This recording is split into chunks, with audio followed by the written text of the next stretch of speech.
Hayvanlar konuşabilseydi sana ne söylerdi? Acaba sana teşekkür mü ederlerdi yoksa senden şikayetçi mi olurlardı? Her gün önünden geçip giden, açlığını susuzluğunu anlatamayan canlılar var.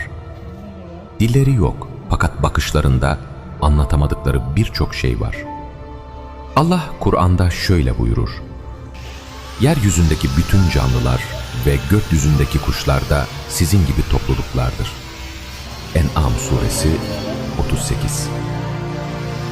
Bizim gibi topluluk olduklarını söyleyen Rabbimiz, bizden bu sessiz canlılara nasıl davranmamızı ister? Merhamet sadece insana değil, tüm canlılara gösterildiğinde gerçek değerini bulur. Bu yüzden Peygamber Efendimiz hayvanlara iyi davranmayı emretmiştir. Bugün dışarı çıktığında bir canlının ihtiyaçlarını fark etmeye çalış. Sessiz canlıların sana anlatamadığını sen anlamaya çalış.